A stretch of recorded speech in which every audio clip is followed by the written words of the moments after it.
And you're me.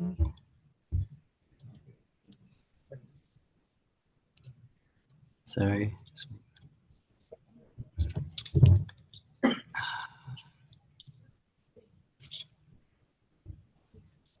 Hasn't got the agenda.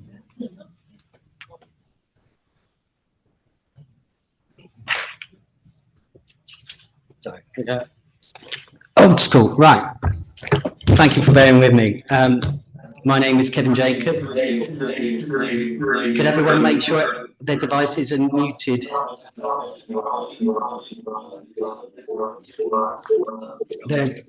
Can you make sure anyone in the room? That's better. Yeah, thank you.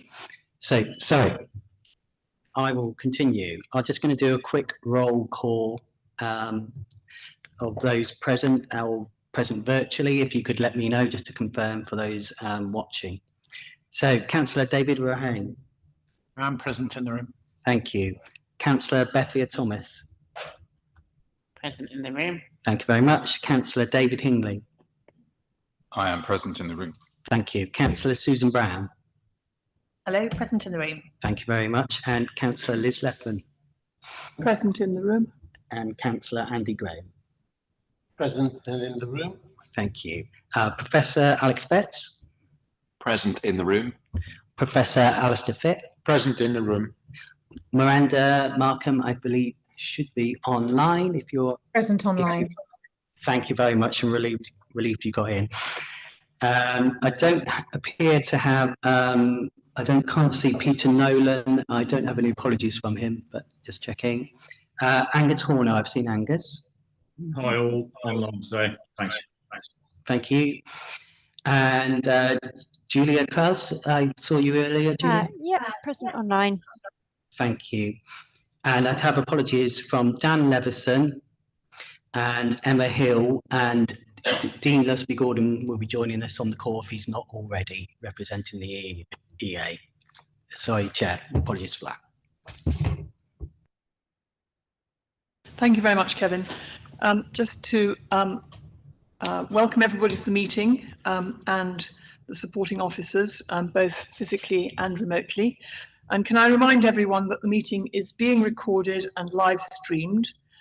So meeting chat should only be used for messages about speaking or about technical issues. No private discussions, but please do use the the raise hand function if you wish to speak. I would encourage everyone to ensure their microphones are off or they're fully muted unless you're speaking. When speaking, please give your name and your organisation. So we'll move on to item 2 of the meeting, which is the minutes of the previous meeting, which was held on the 30th of July. These are just, we'll just look at these minutes for accuracy. Right. If I could ask members, please, if there's anything in the minutes that they think is not a correct record of the meeting, could you please raise your hand? Looks like nobody has any comments on the minutes, so are we agreed that this is a correct record? Agreed. Thank you very much. Item 3 is public participation. I don't think we have anybody in the room who wants to address us or online, but I should just say that I had a representation this morning from the chair of the Sherburn Parish Council, which is in South Oxfordshire, and it concerned an item which is coming up later on the agenda, which is the housing and growth deal, and specifically around the Watlington Relief Road, which we'll talk about later, but just to acknowledge that we've received comments from Sherburn Parish Council and we will reply to those comments in due course. The next item on the agenda is the report from the Partnership Scrutiny Panel, and I can see that Councillor Barry Wood is online. And we've also had some comments in the addenda for the meeting, which are from members of that scrutiny panel. So, Councillor Wood, over to you to comment on that meeting. Thank you. Yeah, yes, thank you, Chair. I hope you can all hear me okay. This meeting was abandoned because the Constitution, I think, I don't know whether we actually have a Constitution, but you all know what I mean. The Constitution says that there should be at least one representative of possible three from each of the constituent councils. And we did not meet that criteria at our last meeting. So the members discussed whether to have an informal meeting, but thought better of it, effectively. So you will have received some individual comments from individual members, and you should take some cognizance of those as you go through your agenda. For my part, Chair, what I would ask is that council leaders make it part of their business to try and ensure that there is at least one person on the scrutiny panel from each council that is able to go, and or a substitute would do. That will rule out this business of having to not have a meeting. We're also looking forward to you, Chair, potentially coming to the November meeting of the panel, which will be much appreciated if that comes out. And we are half anticipating that there may be something that you will be able to tell us about the ongoing devolution agenda, but it is something of a bated breath, I should say. That's all from me, Chair. Thank you. Thank you very much, Councillor Wood. And yes, I think I have already got that meeting in my diary, so I'll be very happy to. And whether I can actually say anything further about devolution at that stage, I can't say. Hopefully, I'll be able to update you. But I look forward to meeting you. And yes, absolutely take your point that we need leaders to make sure that members do attend the scrutiny meetings. And so we'll make sure, I hope, that we'll do that, all of us, between now and the next meeting, and just impress on people how important it is that they do attend. So thank you very much indeed. I look forward to seeing you in November, if not before. So we'll move on now to item number 5, which is the Oxfordshire Housing and Growth Deal, which is an update on quarter one of this year. I understand Valerie Lambrecht is going to take us through that. Valerie, are you online? I am here. Yeah, thank you. Great. Thank you very much indeed. So you're going to, I believe you've got some slides to take us through. Is that right? Yeah, that's right. Yeah, that's right. I believe we know Kathy is not to take us through the finance report. But if you don't mind, I'll also just skip straight into our delivery report, if you don't mind. Yes. So Kathy, I gather, is unwell, but members will have had a copy of that finance report in the pack, so hopefully you've had an opportunity to look at that. But yes, over to you, Valerie. Great.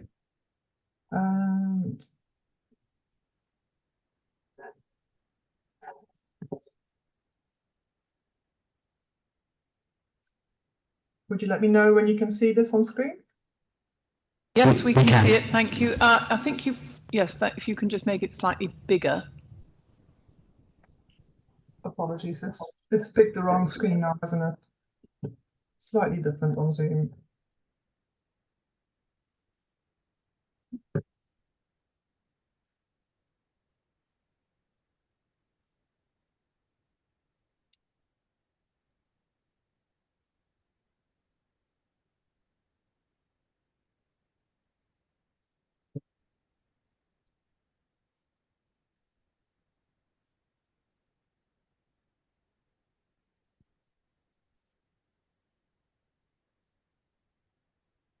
Yes, we can see that. I don't know if you can put it on slideshow to make. Oh, there we go. Yeah, nope. I've tried the slideshow. So don't worry. Keep going. Like this. Yeah, that's fine. Thank you. Great. So kind of just really wanted to show some of what we feel is kind of impressive kit we've put down on the ground in the last few months and completed.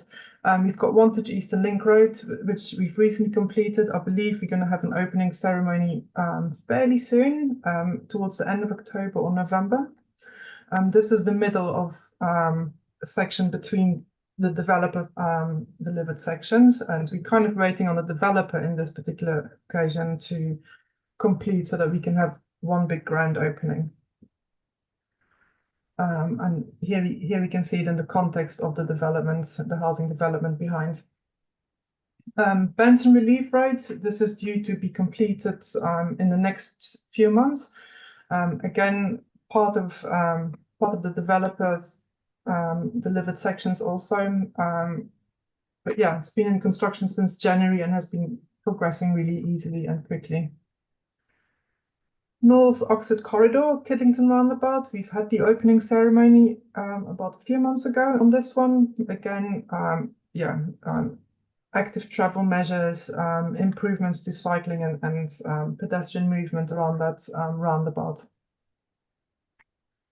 Pedbury Roundabout, that's gone to site a little while ago, and they're also progressing quite nicely. This work's been delivered for us on behalf of us by National Highways. The work has predominantly been taking place all at night to kind of ensure easy travel still as we go along. So here you can see some topsoil removal and site clearance, veg clearance. They are a bit further away ahead than what this picture now shows at the moment. Woodstock Road corridor, sort of improvements along the corridor, side entry treatments, making it easier again for cycling and walking. And this is progressing well. Kind of started also a month earlier, and again will be completed before March 25. Banbury Road roundabout, again, quite impressive kit, a big roundabout, a lot of noise as well around this, but again, some really good improvements being delivered here, on target to be completed by February 25. Here again, you can see some installation of ducting and curbing and drainage. And that's it, sort of in terms of the updates, in terms of the schemes completed. Happy to take some questions on what we've delivered, the report that we have kind of submitted, if that is helpful. Thank you very much, Valerie. It's good to see some of these projects finally coming to life. Bethia. Yes, I would completely agree. It's really nice to see these projects, particularly the Wantage Relief Road. Been waiting on that for a while, so very excited about that. You said, I think, late November. We So, hoping, yeah. Also, and I'm sorry if I missed it, is there any progress on the Lodge Hill and Steventon Lights, two separate schemes? And we just want to make sure that that's going ahead and all their reassurance. Thanks. Yeah, so Lodge Hill, we're due to get on site in October, November on that one. Again, part of that is being delivered by National Highways, but contracts have been signed, contractor is on board, and that's going ahead. Steventon Lights, same thing. We are finalizing the contracts and the cost price, but again, we are ready to get going on that one.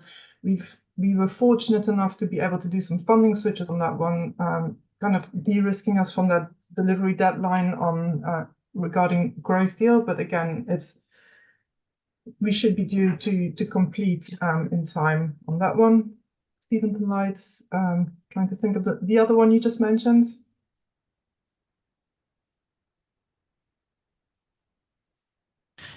It was just Lodge Hill and Steventon Lights. Yeah. Thank you very much. David. Yeah, my question is, excuse me, my question is about one of the projects that's not going ahead, which is paragraph 3.2.6, Watlington Relief Road. Yeah, I'm very jealous that Councillor Thomas is going to be able to cut a ribbon on the Wantage Link Road, and I'd love to be cutting one on the Watlington Relief Road.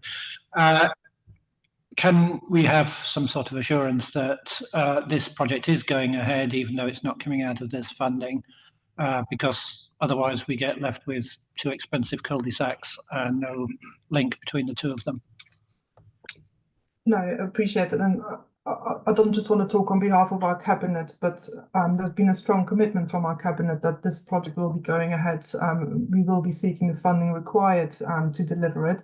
What we couldn't, however, risk is to lose the growth deal funding against it. And as such, we've removed a portion of the growth deal funding so that we are able to complete our planning applications, make sure that we've got everything shovel ready for the new year, and we should be able to get started in February, given the funding is granted. I'm not sure if Chair, if you'd like to add anything to that. Yes, thank you very much, Valerie. Yes, as Valerie's just said, at the last cabinet meeting, we committed to finding the funding to go ahead with the Watlington Relief Road. The problem has been that it's been held back by a number of factors, so it hasn't been able to go through planning yet, and there was no chance of delivering it by the deadline, which is March 2025. And so we've reallocated some of that funding to other projects to make sure that they go ahead. But we are absolutely committed to ensuring that it goes ahead, not least of all because it's a piece of road that will, if it's not there, will not link to estates, which is quite crucial. I have agreed with the parish council that I will go and visit the site with them, and I have given them my personal assurance that we will do everything we can to find the funding, and indeed we will do that in our budget for the next financial year. Thank you. Do we have any other questions on this report? Oh, David, sorry. Thank you, Chair. And thank you for the information in there about the Banbury Road roundabout. I hope that it will be completed in February as anticipated. That would be a good thing. Just to comment on the tramway in Banbury, which is contained within the report there. And I know the information that's in this report. Can we take it that work on this will now start to happen relatively quickly? It is very important that this does move to actual shovels in the ground, as you put it, as soon as possible, really, to help alleviate the traffic within the centre of Banbury that approaches the train station, particularly in the context of the housing growth that we've had at the south of Banbury, people accessing the train station in the easiest way possible. Thank you. Happy to take that question as well. Tramway is due to get started on site. We've got a precise date here on the 21st of October with the site set up. Comms are being prepared to kind of inform not just the local residents, but pretty much all commuters that would rely on access to the station as well. So yes, very much on board with that one. Thank you. Thank you. Anybody else got any questions? Well, thank you very much indeed, Valerie, for that. A very good update. Thank you. And as I said before, very nice to see everything progressing. Great photographs. Thank you very much. Okay, we'll move on to the next item, which is item number 6, which is the social brokerage platform business case. And Emma, I believe you're going to be taking us through that. Pardon me, thank you. So hopefully you've all seen the report. This business case is looking at addressing the challenge of increasing the amount of social value that we deliver through procurement activity across the county using a social value brokerage platform. We believe that this business case supports the stated intentions of the growth deal, including addressing long-term skills needs, developing prosperous places and communities, as well as generating good jobs. So social value brokerage generally is a good way to connect key stakeholders to ensure that local communities benefit from procurement within their area, and this helps create local economic growth. Whilst the brokering and matching up of stakeholders isn't necessarily that complicated, it can be very time intensive. So this proposal is about using a digital platform to help to reduce costs and enable faster, more efficient connections between suppliers and local organisations. So this increasing ways to create more opportunities for social value is important. It creates community benefits and inclusive growth. This is not the total answer for the increase of delivery of social value across the county, but it is one tool that we can use to enable it. So the key drivers behind this are the Oxfordshire Inclusive Economy Partnership, Social Value and Procurement Working Group. We're looking at how can we grow the amount of money that is spent within our county for our county, and how the businesses that benefit from this are investing into our local communities through jobs, training, or improving our environment. And also the Oxfordshire Anchor Network objective to increase spending money locally, initially from public sector organisations like our councils and our universities, putting money back into the local economy and creating opportunities for local businesses. In November last year, Oxford City Council launched Match My Project, which is a social value brokerage platform. This has enabled the successful matching of businesses in Oxford with local community organisations to deliver social value. It was identified after the launch that there was a need for some capacity building, as the platform is only as good as what is uploaded onto it. So they've been working with OSEP, who have experience within this field, to help with the engagement with businesses and local community organisations to drive people to the platform. Whilst there will be a need to be a lead point of contact with each local authority, who will approve new projects, and the business case also includes some capacity budget to commission an external organisation to drive that push and pull and building those relationships. The procurement process will involve the engagement of all the local authorities to develop the specification and the tender evaluation. We have 2 recommendations within the report, and that we're asking you to approve the business case and to approve the use of the capacity fund to deliver against the business case. I'm happy to take any questions now. Thank you very much, Emma. Anybody want to? Oh, Councillor Thomas Becker. Thank you. Thank you, Emma. I just really appreciate the work that's gone into this, and the vision that we need to make these opportunities more inclusive, and that we need to broaden that.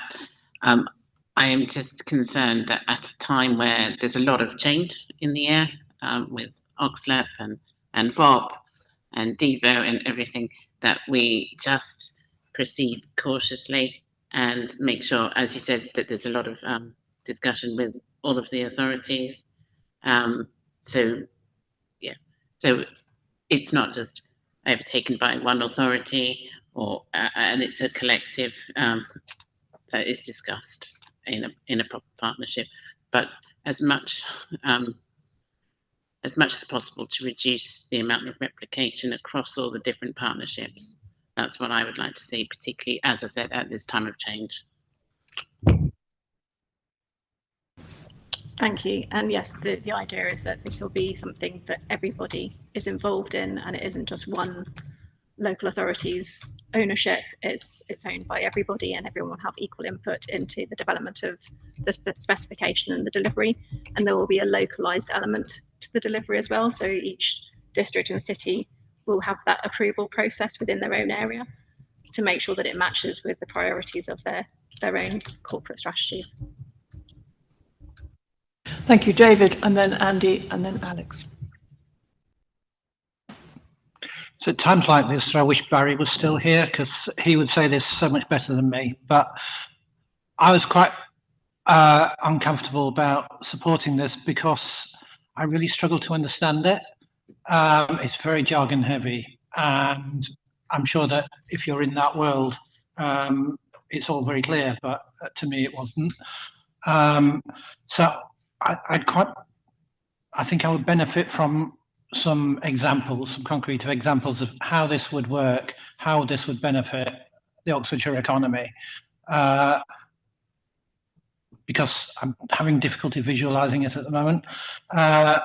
The way in which you've described it is, as a dating platform. I'm anxious that it doesn't end up as a sort of Friends Reunited or type, that where we have it's something that's there but nobody uses. So there are a couple of my concerns. Is if I was running a small business in Oxfordshire, how would this benefit me? Thank you. So in terms of visualization, I think you encapsulated it as a way to match organisations together.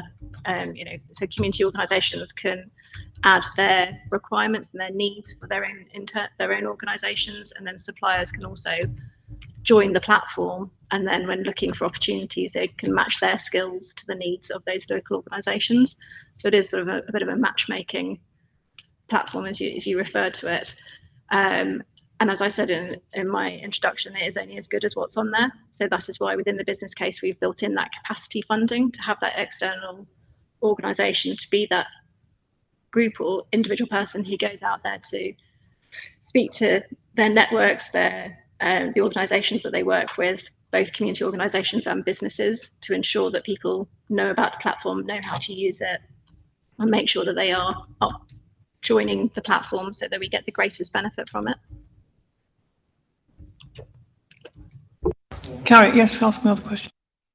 About ongoing costs, because essentially we're paying for the setup here. So, you know, it would wither away if there's not somebody driving it all the time. So what do you estimate as the ongoing costs, and where's that going to come from? So the costings within the business case are for the platform for 2 years. So those are the ongoing costs for 2-year period for the licensing.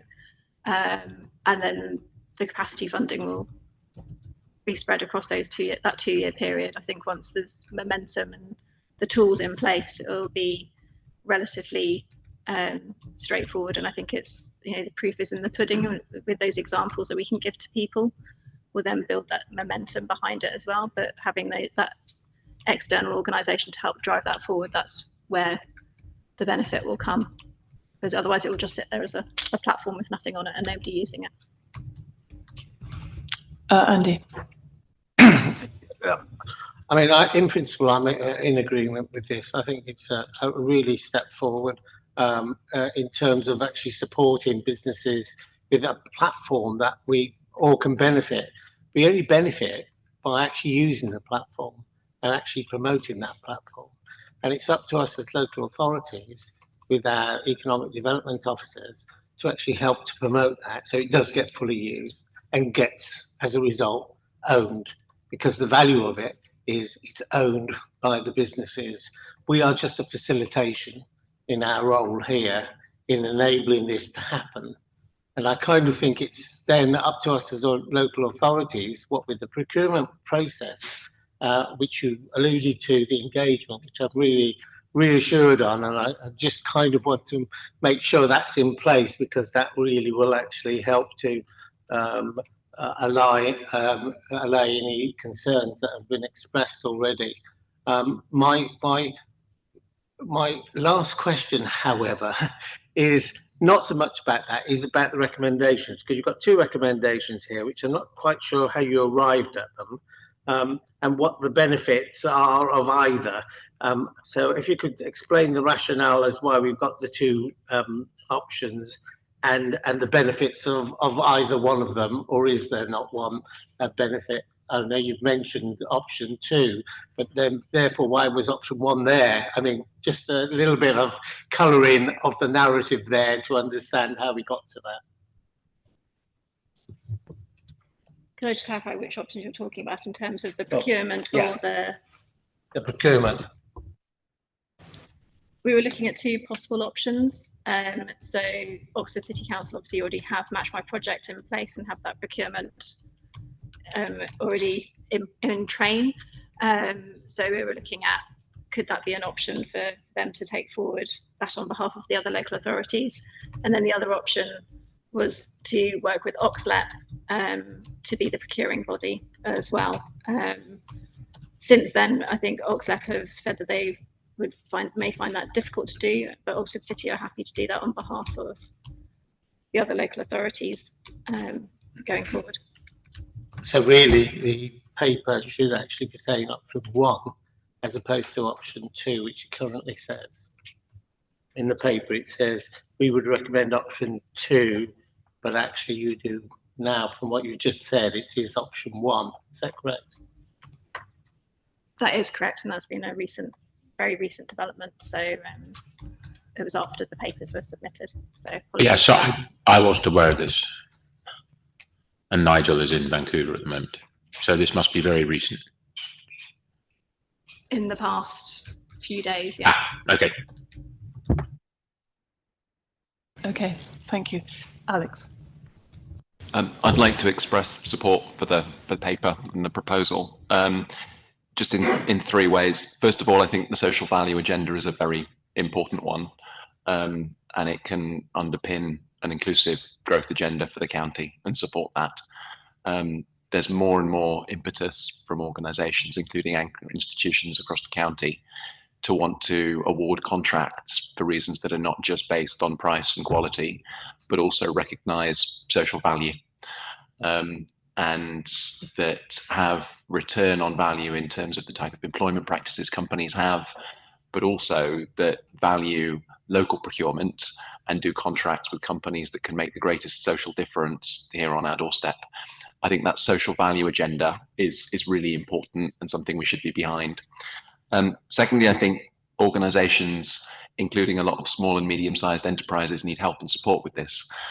Precisely as you say, David, it is complex for many organisations, and actually having simplified platforms and support and ways to navigate it and find potential partners is a great asset. Even as a university, a very large university, we often find it very difficult to support our social procurement teams, or well, our procurement teams, to do social procurement because they don't have clarity on our social values, but they also don't know how to find and identify the amazing social enterprises, the amazing small and medium-sized enterprises across the county to work and partner with.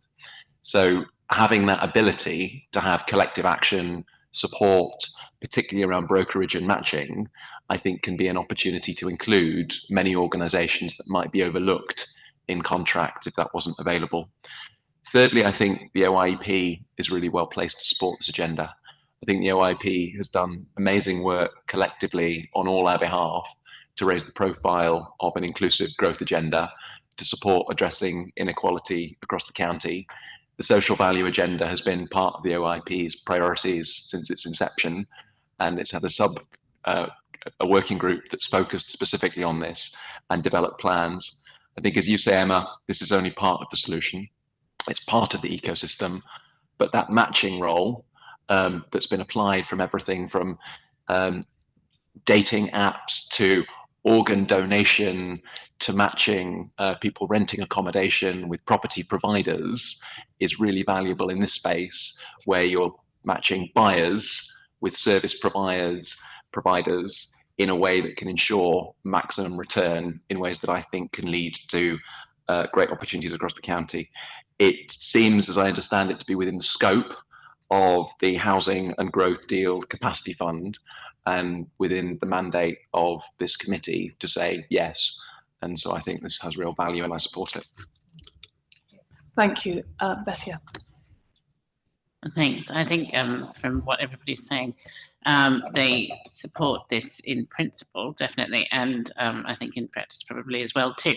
But I think it was just, there seems to be just a little bit of missing information and sort of lack of clarity around how it's come, and just hearing from Alistair and the confusion about the procurement, and that's why I think a few of us have just felt a little bit apprehensive about this. It sort of just seems to have materialised, and it may have well been discussed with economic development teams across the county, but it's just sort of been plonked.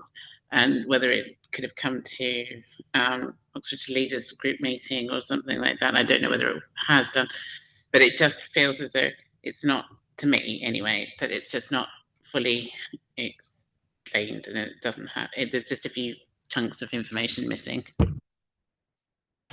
I think it's fair to say that we are pretty committed. We are all very committed to what the OIEP is doing. I can see Susan's got her hand up.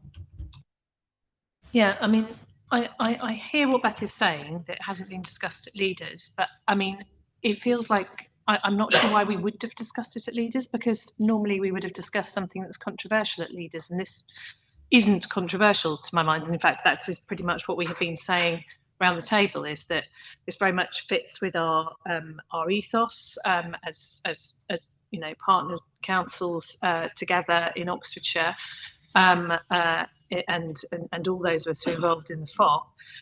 It also has been a very key part of the work of the Oxfordshire Inclusive Economy Partnership, which is a sort of subgroup of the FOP. It is very much within the remit of the Oxfordshire Housing and Growth Deal, because that was all about recognising that with the huge growth that we have in Oxford and Oxfordshire, we need to try and make sure that that growth is inclusive, and that we're putting in the infrastructure to go alongside it. And that is absolutely, again, what this proposal is doing. So I'm hoping we're not just going to sort of end up trying to postpone something for want of not having had a conversation, because it doesn't feel to me that that would be particularly constructive. Bethy, did you want to come back just on that? Quickly? Thank you, Chair. I was slightly confused because I don't see items coming to the Oxford Leaders meeting. I'm not sure if you went to the last one, but as being controversial, I think we discussed all matters at the Oxfordshire Leaders Group meeting. At the last meeting, we discussed Oxfordshire becoming a marketplace, and that is very positive. And I think we had a full and lengthy discussion about that there. So it's not that I think that the more discussion we have about these, the more we can work together to make it a better fit for everybody. And I think that's the point. Just like we discussed the marketplace at the last Oxfordshire Leaders meeting, we could have discussed this, and I think it would have just been a bit more natural, and maybe we could have just been a bit more joined up with officers and everybody else around the table. Well, to be fair, we are having a pretty good discussion about this now. So, you know, I'm not sure we necessarily need to do this in a different forum. David.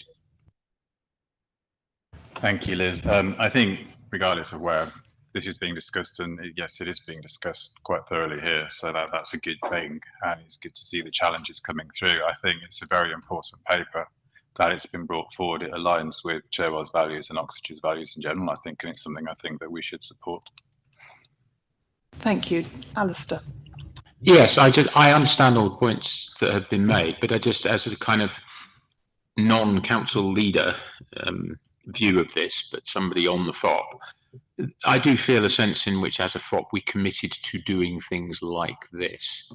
So I do think it would be a shame if kind of the first opportunity we had to show that commitment, we said, not sure really. So I would be very much in favour of it. Thank you. Andy. Just finally on this, Chair, I kind of think we have to kind of now, at this point in time, take it as it is. I think there's some things that have been raised which are about process and about how we actually put things on, which I think needs addressing. But actually, we've now had a real detailed, substantial discussion on the issue itself.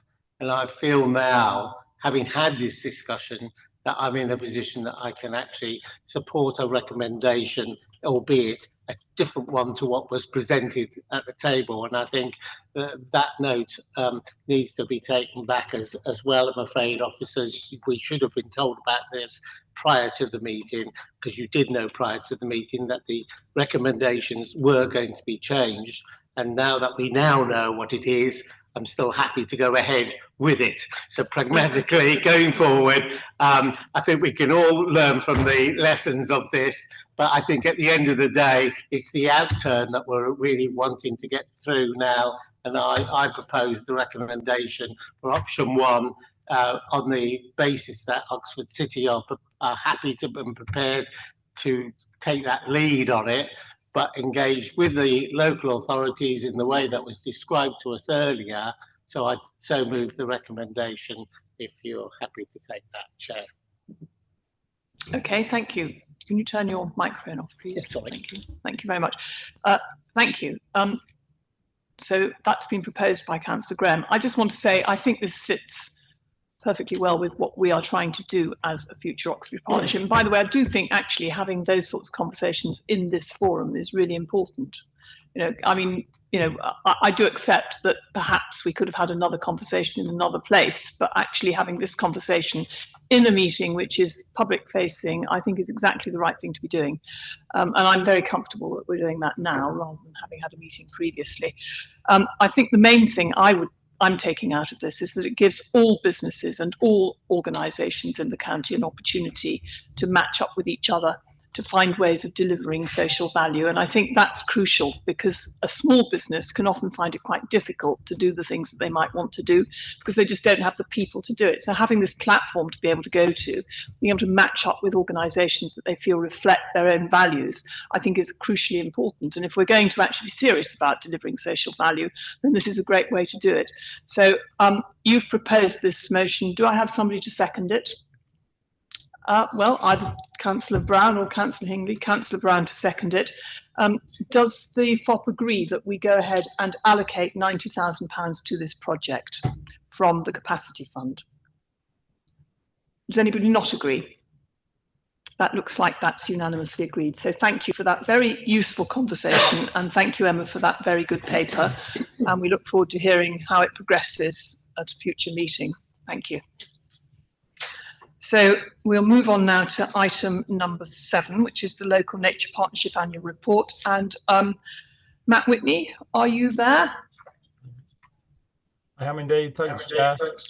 Oh, hello there. Yes, thank you. Can I hand over to you to talk us through this paper? Fantastic. Thanks very much. So I have some slides to share. Is it okay to share them now? Yes, please do go ahead. Thanks very much. Bear with me one moment and I shall do that.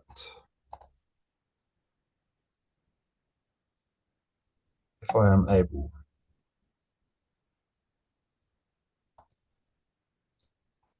Become incredibly used to Teams and less used to Zoom, so forgive me if I can't find immediately. There we go, share screen.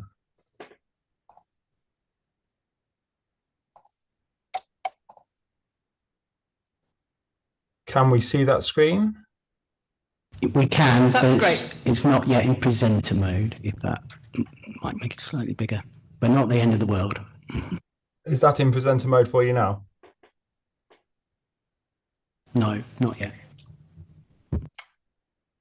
Well, it is for me, so I'm not sure how to change that. Will it suffice? That's fine. Go ahead. Thank you very much. Thank you very much. So I'm presenting. I'm Matt Whitney. I'm the Local Nature Partnership Manager for Oxfordshire. Presenting our annual report, which is obviously included within the pack, but it's quite a long report within an even longer agenda pack for this meeting. So I thought a couple of slides might help you get your remind yourselves of what it contains. Quick reminder: the LNP, the Local Nature Partnership, our aim is to radically enhance nature, its positive impact on our climate, and the priority it's given, helping to make Oxfordshire a county where people and nature thrive. Just want to flesh out those first 3 words a little bit, just to put some of this stuff in context. We talk about nature recovery a lot. Radically enhancing nature, the local nature recovery strategy that's being created by the county council, which is going really well, is likely to talk about trying to get 30% of Oxfordshire to be nature-rich habitat. So we've estimated the cost of getting 30% of Oxfordshire to be nature-rich at £1 billion or more. And just to put this into some kind of spatial context, if we were to double this amount of space that is nature-rich in Oxfordshire by 2030, then we need an area the size of Oxford City to be changed to nature-rich habitat from something else every year until then. So that just puts some of this challenge into context. We're a multi-sectoral partnership with entirely funded for our core team by the local authorities, all of the local authorities, and we're really grateful for that. But we include lots of different partners from businesses, business sector, through to farmers and farmer clusters within our broad partnership. Highlights. So I'll Matt, can I just stop you very quickly? I don't think I think your slides are meant to have moved forward, but we can't. We're still on the first one. I don't know whether you can move them forward manually or something. I'm not quite sure how to do this actually. I could have a go of doing it. Can you? Thank you. Do you want me to stop? Oh, that's better. Yes, there we are. That's fine. Great. Yep. So there's a slide of all the partners. Moving on to the next slides. Can we see the highlights screen? Pick out a couple of bits from this one. I don't intend to go through every item on this. We've managed to recruit 2 new team members. So we've got Lizzie, who is the Nature and Health project manager. We're really grateful to Oxfordshire County Council's public health team for providing the funding for that role. And we've also got Hugh Thomas, who is our nature finance manager. And the funding for that role has come in part from Innovate UK funding. That Innovate UK funding has also contributed towards the recruitment of 2 new net zero staff in the last year at a couple of the district councils. So that's significant funding that the partnership has been able to leverage and increase resource for the county off the back of your council's very generous contributions to the core funding of the local nature partnership. One other thing I'll pick out from this slide is that we've created a shopfront for biodiversity net gain offsite projects. What this shopfront does is it makes it slightly easier for developers to fulfill their planning obligations by providing them with some really high integrity nature projects to invest in.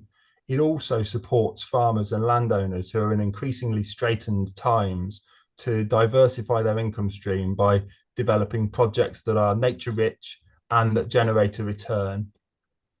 So we think that's quite impactful. That's what we've been doing over the last year. 3 more slides, quick sneak peek of what we're going to be doing over the next period. So next slide, please.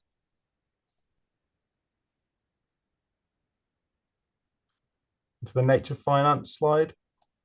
Great. So the main, again, I won't go through everything here. The main thing that I think is exciting that we're doing in this space is creating a revolving facility, a revolving fund that provides loans to farmers and landowners so that they can deliver nature projects that generate a financial return, so carbon credits or biodiversity net gain.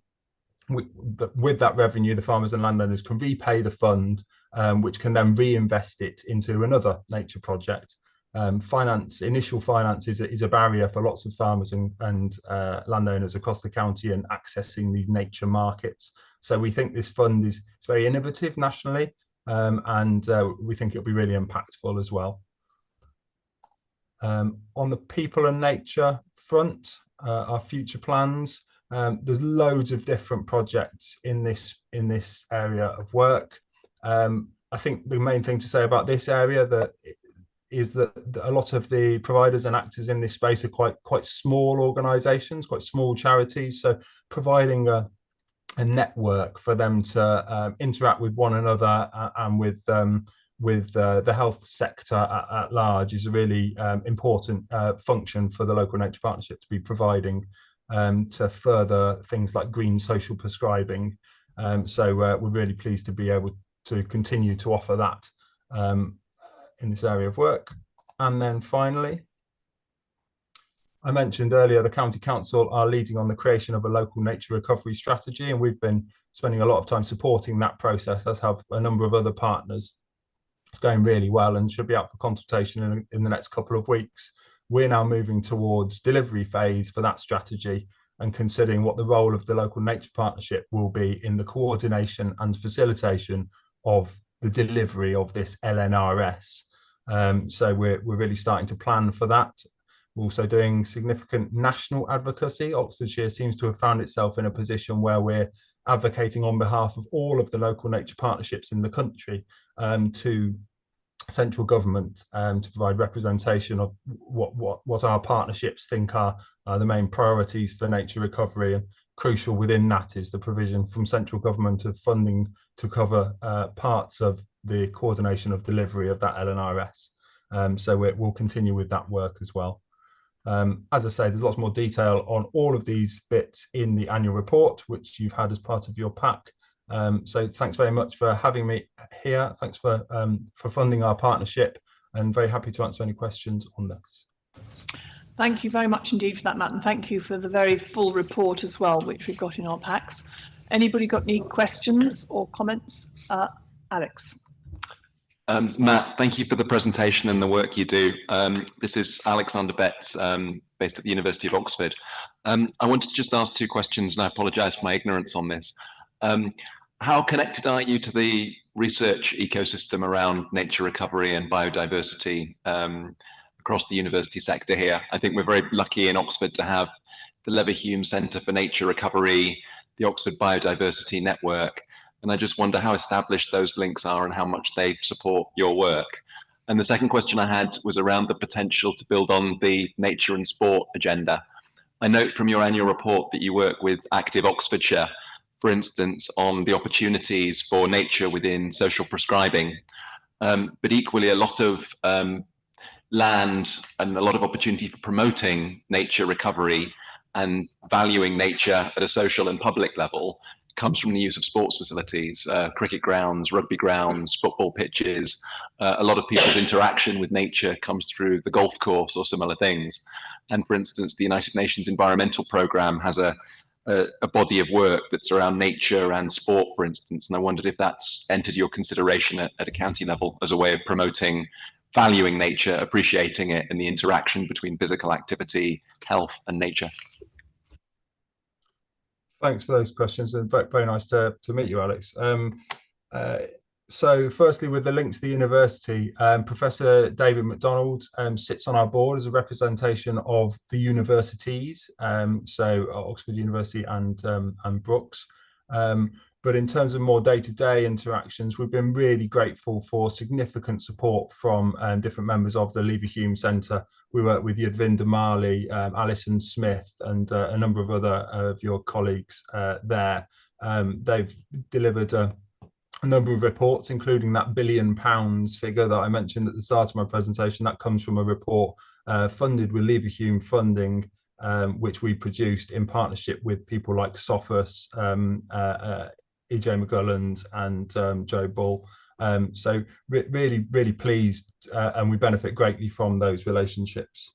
On the nature and sport agenda, really interesting one. I think this talks to the breadth of different ways in which people engage with nature. For some people it's sport, for some people it's dog walking, for some people it's going out with a pair of binoculars to identify rare wader birds at RSPB Otmore Reserve. There's a really broad range and broad spectrum of ways in which people engage with nature, and trying to meet people at all parts of that curve is a huge challenge, but B, really important. I'd say we focus a lot of our engagement with nature work on the top of what's like a triangle. If at the bottom of the wide bit of the triangle, you've got broadly, most people are able to engage with nature in some way. And towards the top of that triangle, you've got people who struggle more to access nature. We know that people, for instance, from underserved communities and from ethnic minorities have less access to nature and feel less that nature is for them. So we focus a lot of our work on the top bit of that triangle, if you like. But certainly I'll take your comments into consideration and see if there's more we can do within that nature and sport agenda. Thanks very much for suggesting it. Thank you. David, you had a question. Not so much a question as a couple of comments. One on the sport is a good spot actually, because a lot of the environmental work that gets done down in South Oxfordshire is led by the rowers and swimmers who are wanting to improve the quality of the river. So yeah, cross the Henley mermaids at your peril. So Robin's chuckle was more than I expected there. Beyond that, I'd like to, I think, speak for Ian and myself, who represent FOP on the local nature partnership board. What a privilege it is for us to be there, because there are so many experts around that table, from chalk streams to badgers to public health. Everybody around that table is a scarily clever expert, and so it's always an education and always a privilege to be at those meetings. Thank you. Any other comments? David? Thanks. Yeah, thank you for the report and the presentation. It's a fascinating and very important thing again. One of the things you mentioned was the importance of people having different ways to engage with nature. Obviously, one of the key ways that people can do that is by using the network of public footpaths and rights of way throughout the county. So I guess my question is, to what extent you engage with the people who are responsible for maintaining those paths to make sure that people can access them and they can be as accessible as possible, because obviously sometimes they're difficult to walk down at certain times of year. And then if I can ask a really basic newbie sort of question, is there any definition, specific definition for what you mean by nature rich in particular? Obviously, we've got an idea of what it means, but is there a particular more specific definition for it than that? Thank you. Fantastic, thanks very much. So on the first one, we work with Oxfordshire County Council, who have staff who are specifically responsible with the public rights of way network. So we do have those links. I think we also work with, for instance, in the top left of the county, the Cotswolds National Landscape have a program called the Cotswold Wardens, and a number of you will have passed through gates that used to be stiles that have been installed by the Cotswolds Wardens, trying to make those paths more accessible. I'm a runner, and I echo your concerns around how overgrown some paths get. It's very difficult running through brambles when you're supposed to be on a public footpath.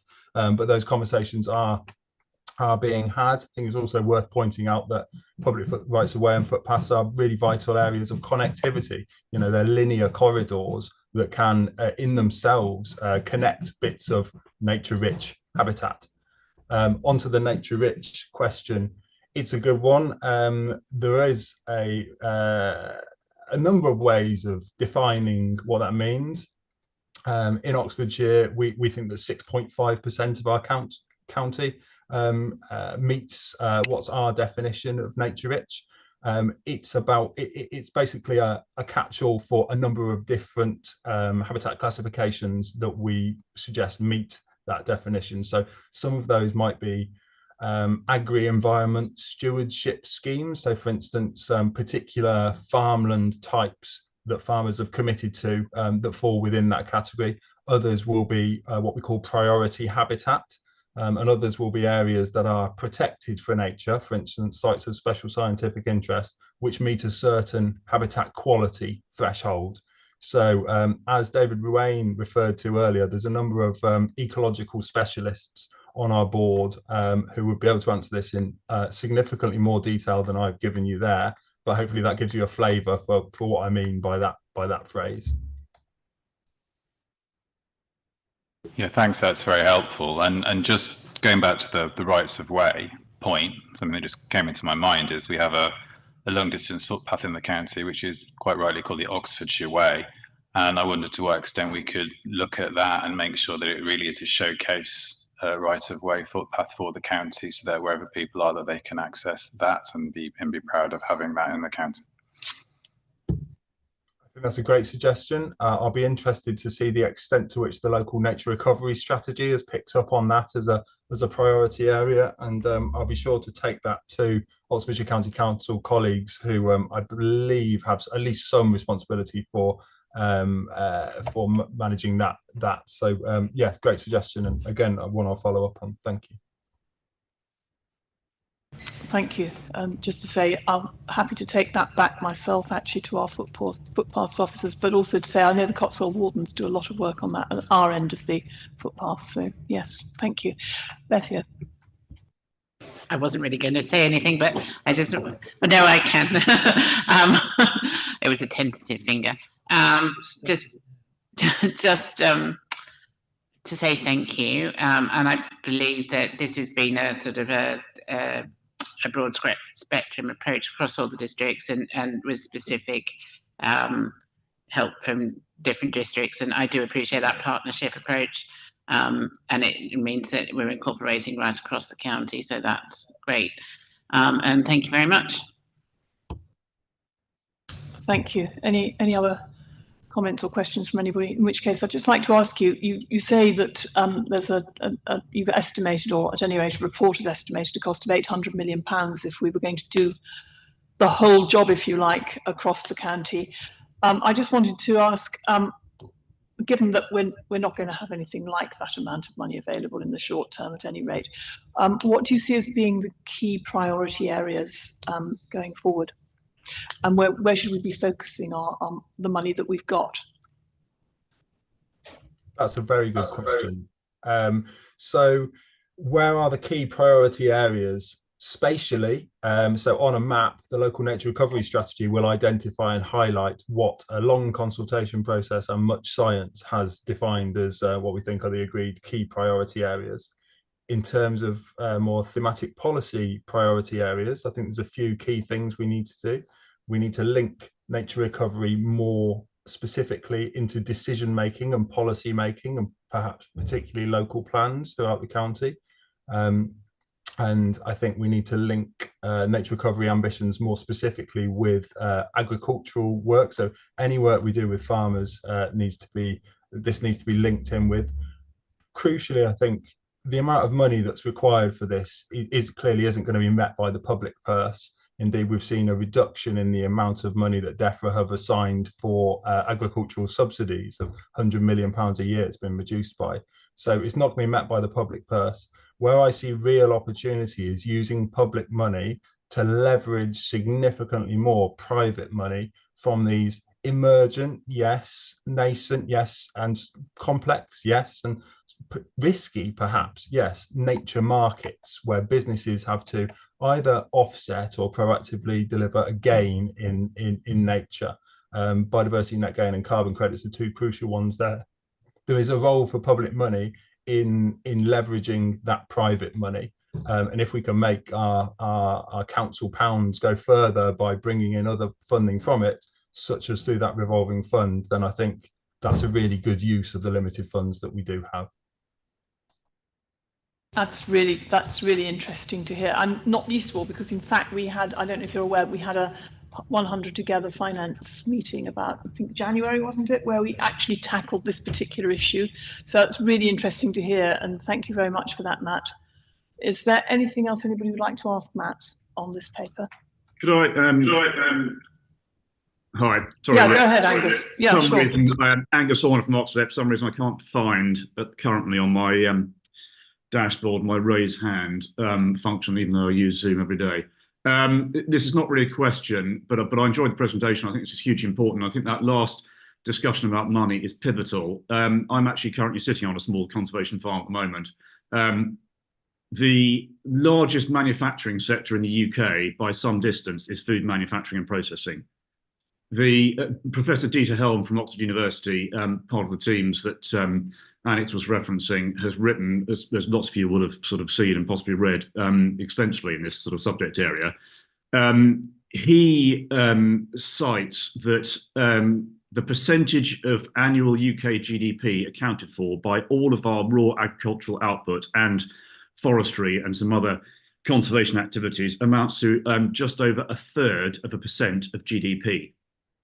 There is absolutely zero money available to farmers and most landowners to actually effect the objectives of what we all want and seek via this local nature recovery strategy. And that is a huge national issue. And you're quite right, a number of you, to identify that money is the issue. We have some really interesting green tech and green sources of capital in our wheelhouse and on our doorstep from Oxfordshire. But I think we should all be quite sort of real and sober about the challenge of working out how on earth you actually deliver this financially and economically to better our society. Because sitting where I am and having been involved in this space for some years, it has got a lot worse and it's seriously difficult. Miranda and I were on a call earlier this week when Julian Sayers, who's one of the county's deputy lieutenants with Miranda and I, referenced the Lockinge estate just outside Wantage. It's been recording its rainfall since 1919. Last month was the highest ever amount of rainfall since 1919. the whole estate is completely flooded. We've got massive land management issues here. I know you all know this, but I think it's, you know, it's very apposite to be talking about this now because it's been brought into very sharp relief in the rural sector. Thank you. Thank you very much, Angus. Absolutely right. Anything else that anybody wants to say? Okay, thank you very much indeed, Matt, for that, and for that very interesting and very helpful discussion. A lot of things to take away from that. So thanks to everybody for that. And we'll move on to item 8, which is advisory group updates. And I think I'm right in saying the only one we've got is the planning advisory group, which, Andy, I think you chair. Thank you very much. We had a really useful discussion. A briefing paper was actually presented to the group, which was dealing with primary healthcare infrastructure across Oxfordshire, which I kind of think everyone really yells about. Is so important, and there is an extreme deficit in the way that we are growing communities across Oxfordshire. And at the same time, we're not actually twin tracking healthcare infrastructure. And this is really shouted loudly by all our residents, I think, across the whole of Oxfordshire. So it was useful to have this discussion with the ICB and primary care providers in relation to planning authorities and the role that we could actually have with them going forward. And I kind of think the illustration of that is things like how we look at Section 106 agreements, how we actually start to target and prioritise that as a way of supporting. And I have to say, this isn't the panacea. It's only a way of supporting the way we develop partnership working in terms of planning linked to primary healthcare.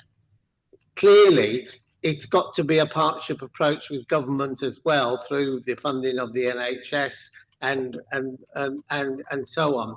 But we do, as local authorities, have a role to play, and it is recognising that role and the types of ways we can start to work together to kind of leverage influence and support for government.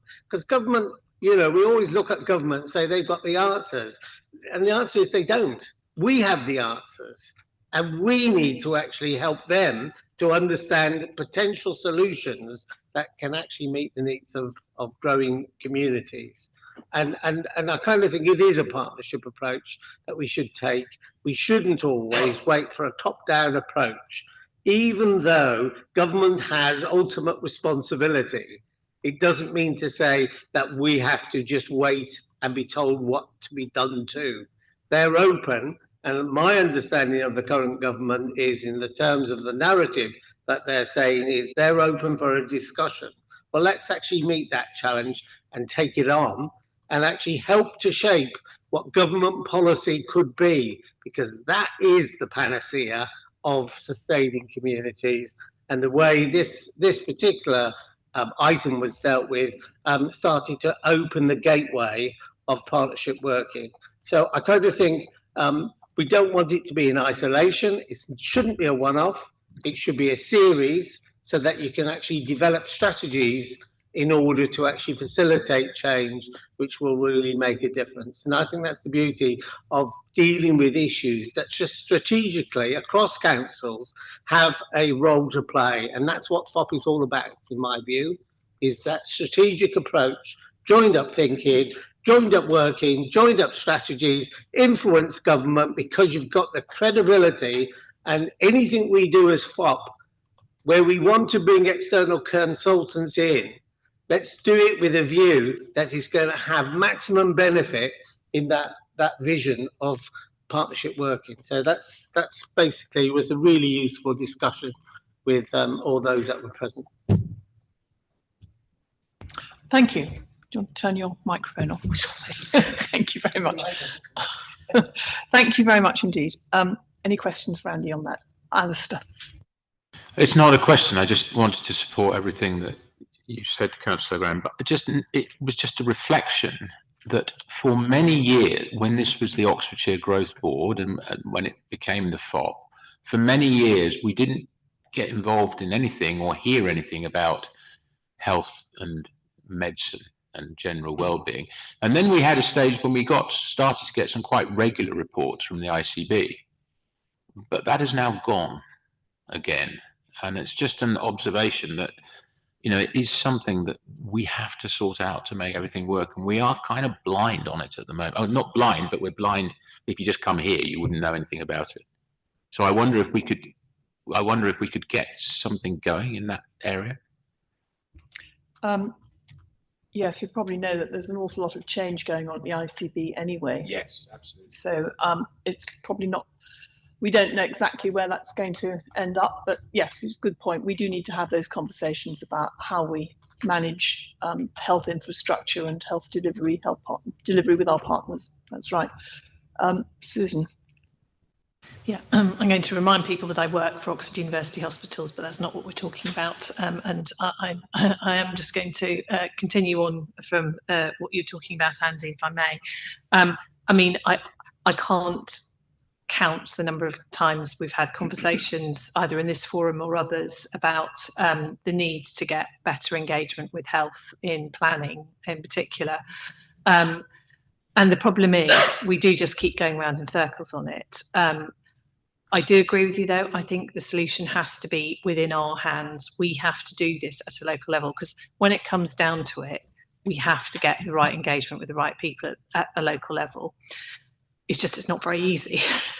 So I really welcome anything that you're doing, and you know, all power to your elbow.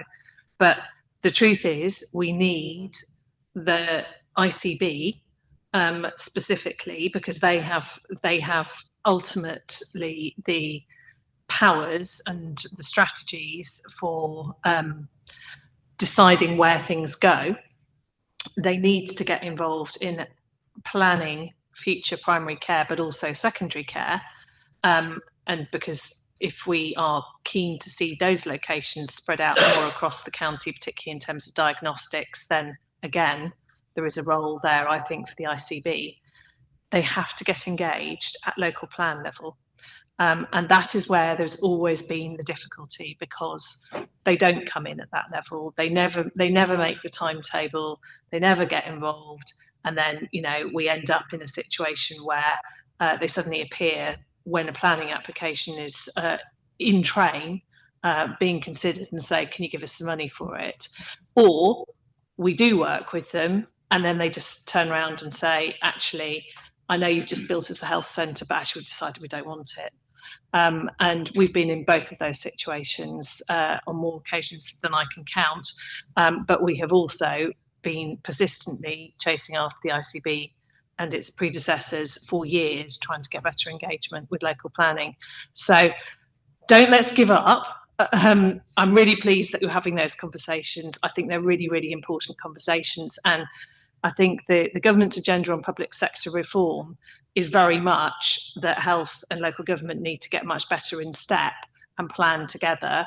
And devolution could and should be helping us to do that. So let's hope that we can take proper advantage of that. David. Yeah, Liz and I both sit on the ICP, and I think we were completely blindsided by the decision to get rid of place directors. It didn't come to the ICP for consultation. I realised that the ICB had to cut its spending in some way, but I think it was a real mistake. We've had one brief window when we've actually had quite good communication about what we need in Oxfordshire, as when there was a place director for Oxfordshire. And I think it's a real mistake to get rid of that post. Well, as you're probably aware, we had a HOSC meeting recently, which was, we invited them in to make our views felt about this. But anyway, they've come back with a response to the consultation, and we're still looking at how we can take that forward, because it is really important that we have that relationship at a place level, I think, which, alas, I fear may not be something that the ICB wants to deliver, but we shall see. But yes, the point is well made. Thank you. if there's nothing else on that item, then shall we move on to the future Oxfordshire Partnership Forward Plan, which you've got in your pack. And the next meeting is going to be the 26th of November. There's quite a lot on the agenda. But I think one of the things that I would like to propose we bring to that meeting is a paper on what the future of this organisation, of this meeting should be. The reason I say that is because we know that we are coming to the end of the housing and growth deal, which has been the focus of the FOP for the last few years. There are a number of issues that have been brought up today. For instance, the issue that's just been brought up about our health service, a lot of issues around strategic planning, around our nature recovery, which is definitely a county-wide thing. There are lots of things that we can do together. And the question is, how do we reform ourselves so that we can most effectively do that? So I'm going to ask officers if we can bring a paper to the next meeting about that. The recording has stopped. Oh, right.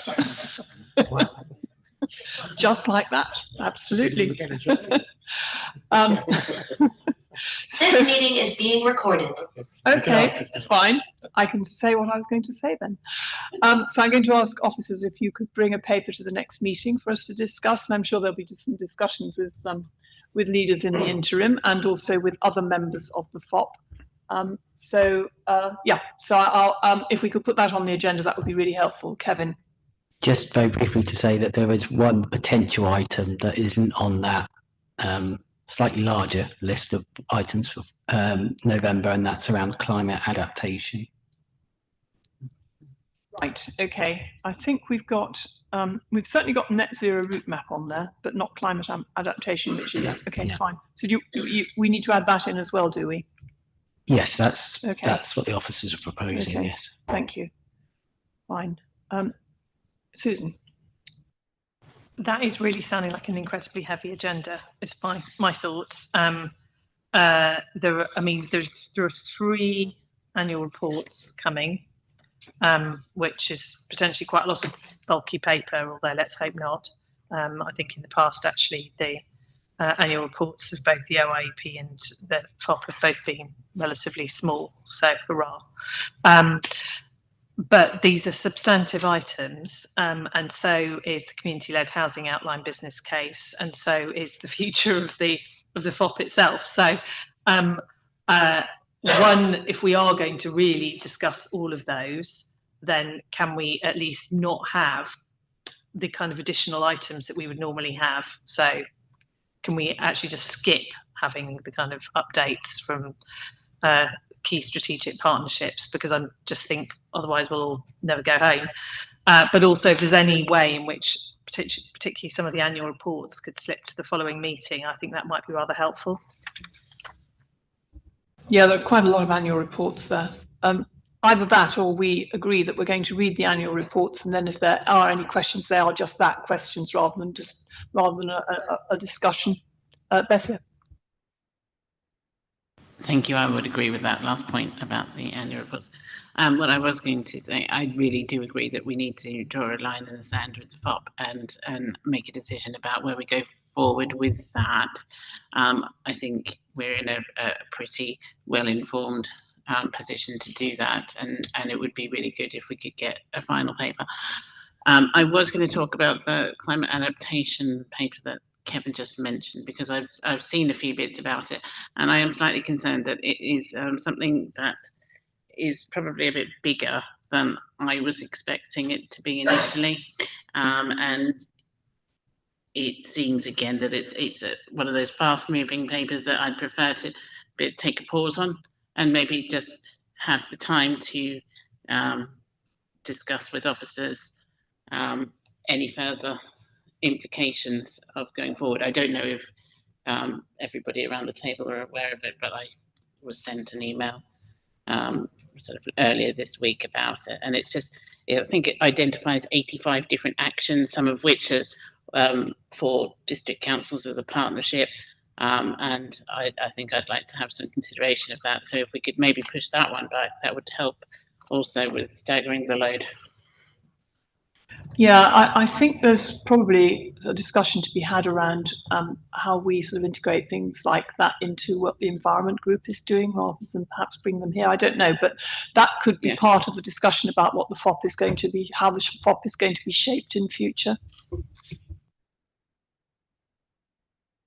Okay, so I think we just need to do a bit of weeding out of some of these things that are on the agenda so that we can have a good discussion about the main thing, I think, which is how we're going to work in future as a partnership. Chair, of course we do that. I'm sure it'd get discussed at the EOG or the Executive Officer Group. Okay, thank you. Anything else anybody wants to say about the forward plan? I mean, once we've had that discussion, the forward plan may very well change quite a bit, of course. So, yeah, thank you. Okay, if nothing else, then we'll move on to the next item, which is the appointment of representatives to the Oxford and Cambridge Pan-Regional Partnership. We had a discussion about this at our last meeting, and we didn't quite resolve that.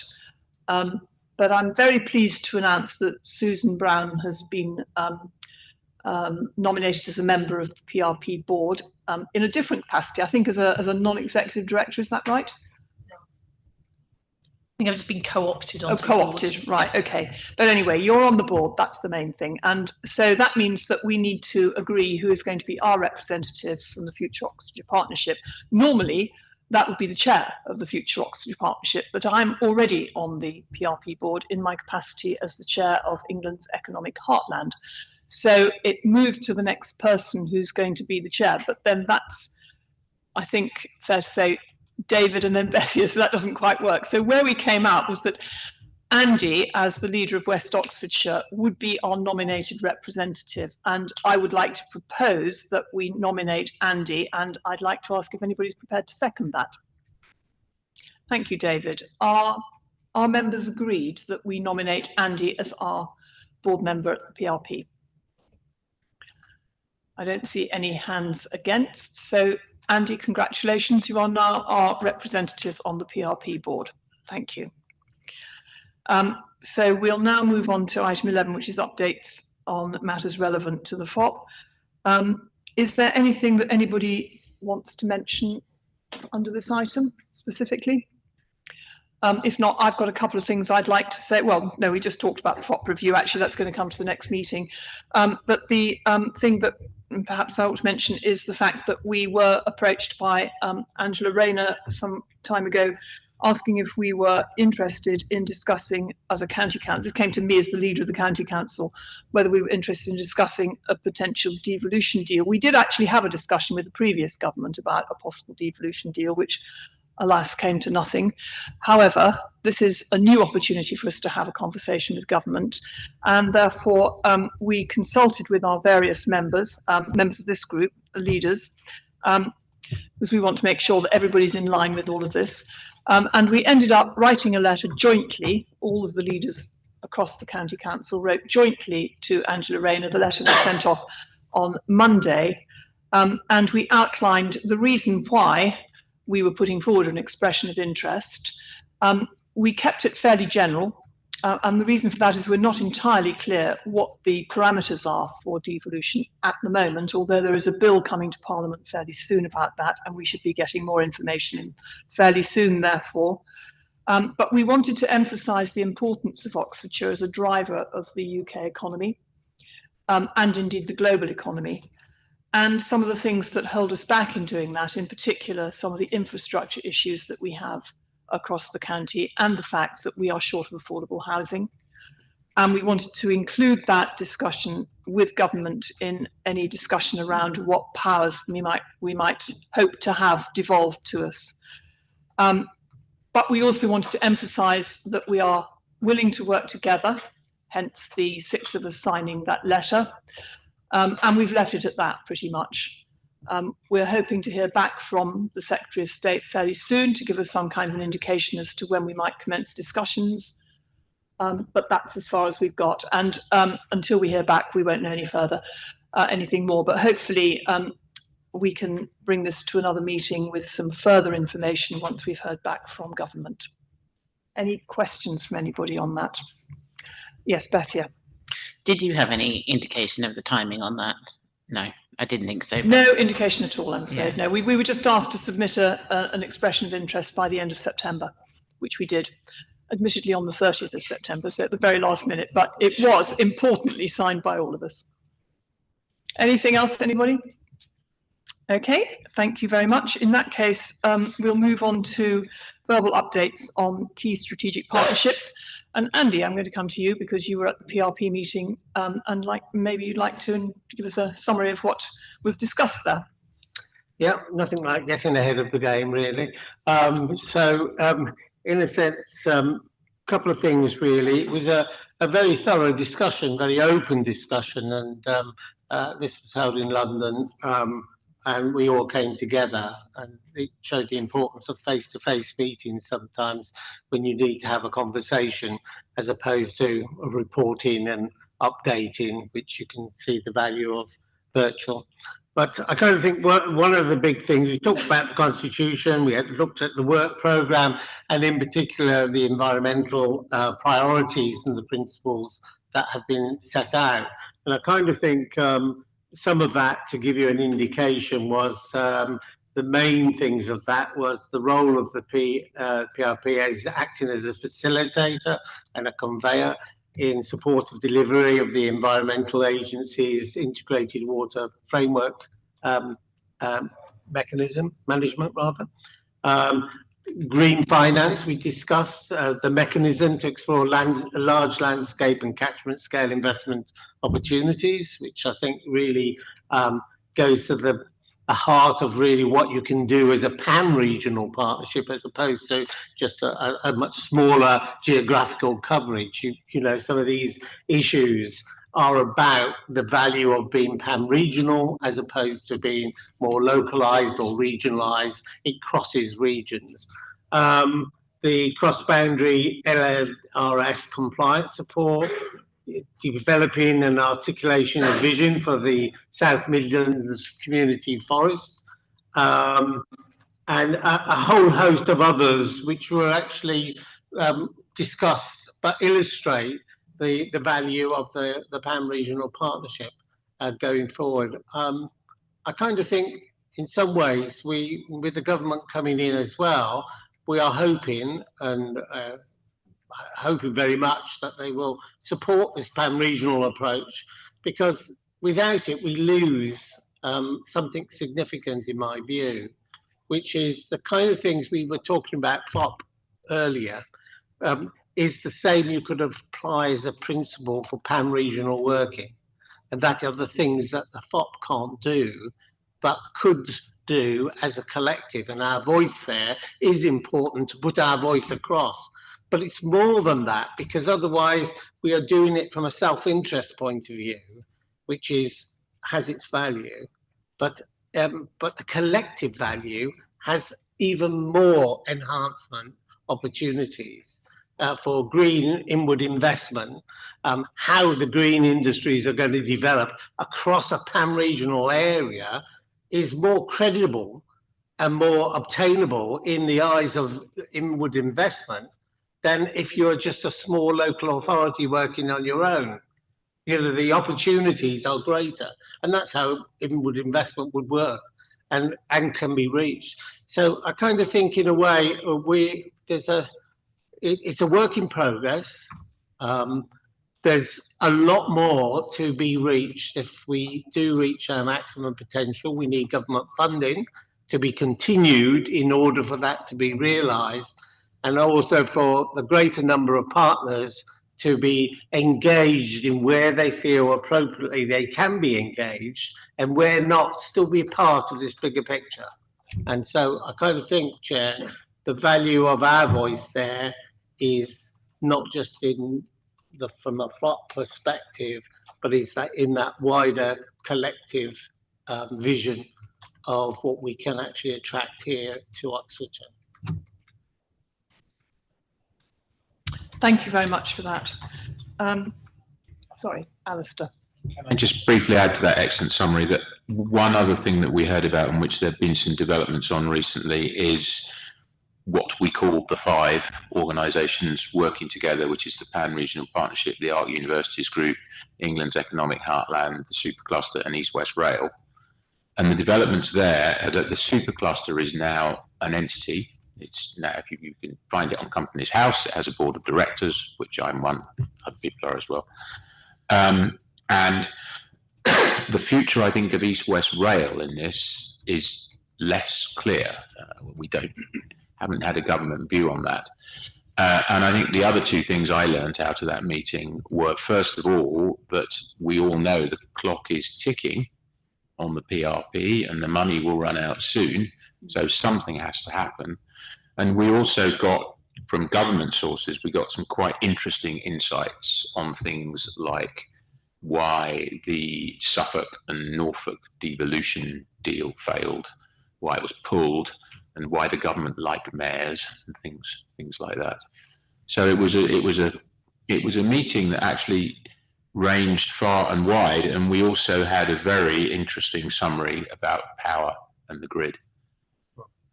Yes. Thank you. I realise I have my microphone on. Susan. I was just going to pick up on the bit about the grid because I thought that was particularly interesting, and obviously we've had discussions here previously about the grid.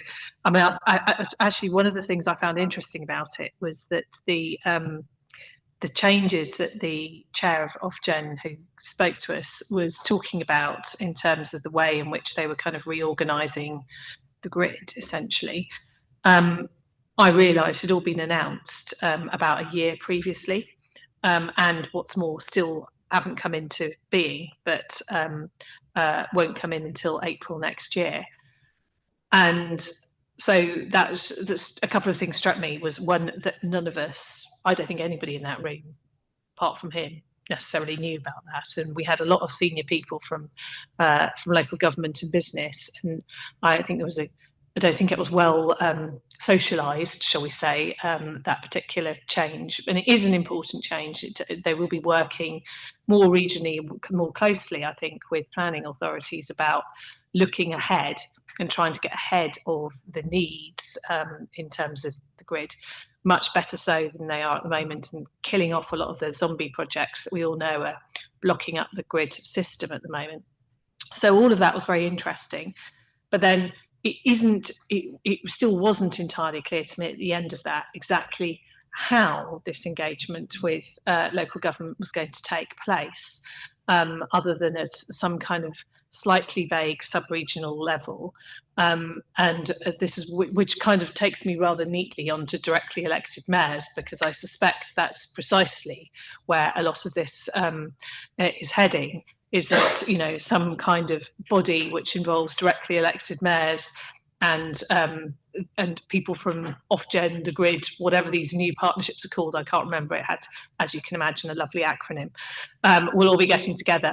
I mean, that's not necessarily a bad thing, as long as they're getting the right information from each of the local planning authorities to feed in and then to speak with us sort of on our behalf. But I think there's quite a lot still to unpick there, and I think it would probably be worth trying to have some further discussion about that collectively as well at some point, because we know what a critical issue it has been in Oxfordshire and remains, frankly.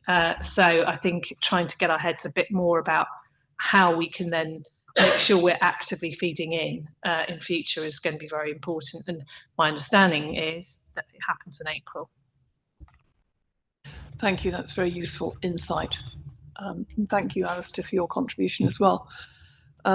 So the other partnership, which I'll give a report on, and David, you might want to add something to it because you're now on EEH as well, is the EEH meeting that happened last Friday.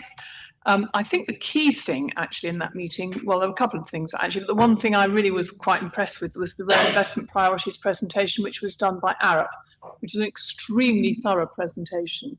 And this was done obviously on a regional basis. So we were looking at everything from East Anglia right the way through to Swindon, but I will focus on some of the things that are relevant to us. And I think what they were specifically focusing on were things like decarbonisation of the rail network, Obviously, this depends on there being funding available to do this, but they've got a plan for this, assuming the funding is available. That would certainly affect us in the Oxford to Didcot area. One thing I will say, which I was quite pleased about, was when they were talking about our area, they talked about Wantage and Grove Station, which is very nice to know that that's actually on their radar. And the other thing they also talked about, of course, was the Chiltern line, and EWR is all part of that as well, because decarbonisation of that line is crucially important too. So I think we all agree that building a new railway line that isn't electrified is pretty nonsensical.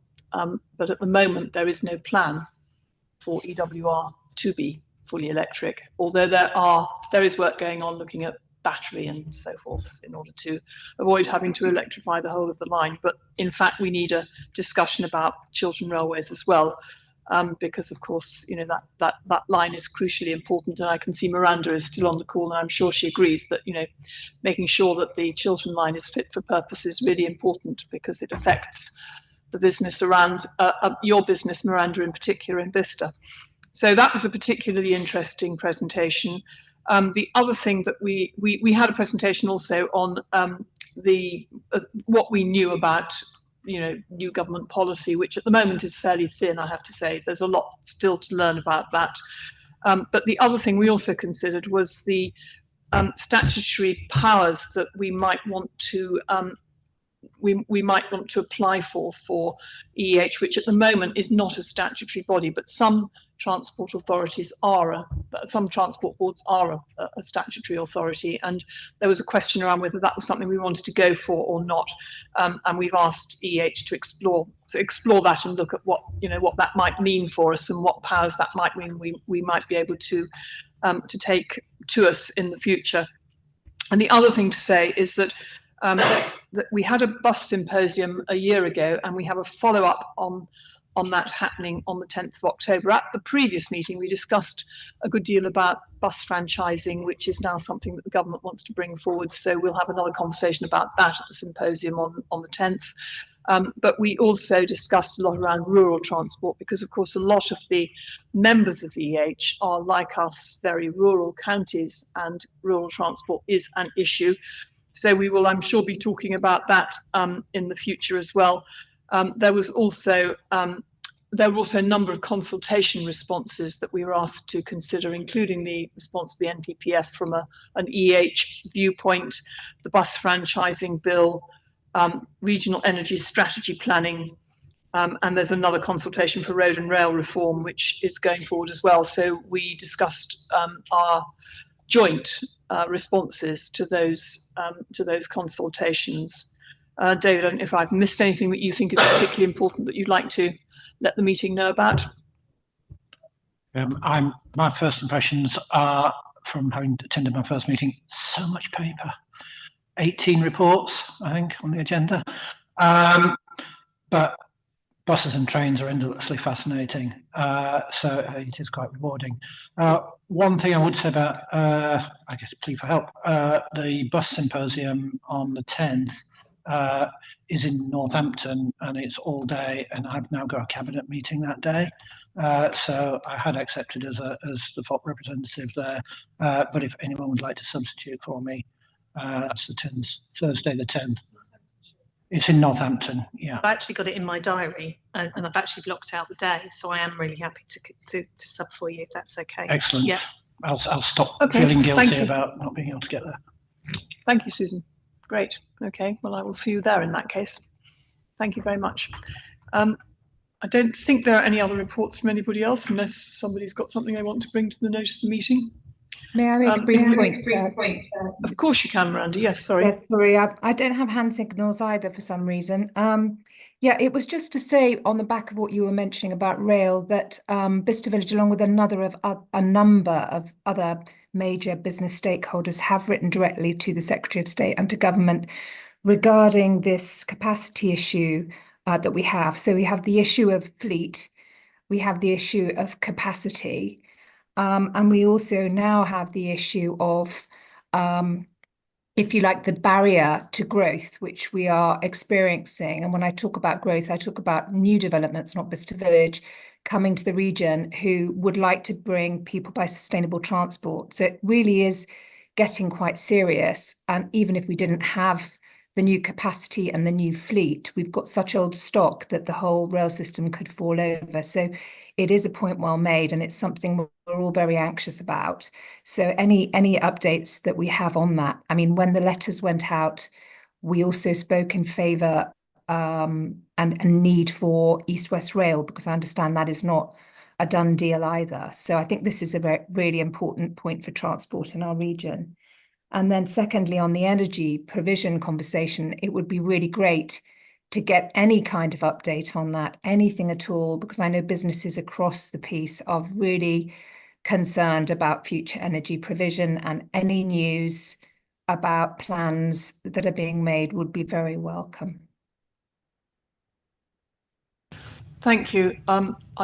Unfortunately, I don't think any of us can give you any comfort on that, on either that or on the EWR situation, which is still, I believe, waiting for the Secretary of State to make a decision on, or the Rail Minister possibly to make a decision on funding. Okay, I'll just really if you can keep it as an agenda item for any discussions with government, because I think until they make a decision, we've just got to keep pushing. Yes, and I can assure you that we will, because it's important not just from the point of view of England's economic heartland, but from the point of view of this county as well. We are very conscious that these things need to be resolved, and resolved as quickly as possible. Thank you. Any other items anybody wants to raise in the meeting? Okay, in that case, we're on to item 13, which is the dates of the next meetings. And as I said, the next meeting is going to be the 26th of November. So unless there's anything else anybody wants to raise, I shall close the meeting.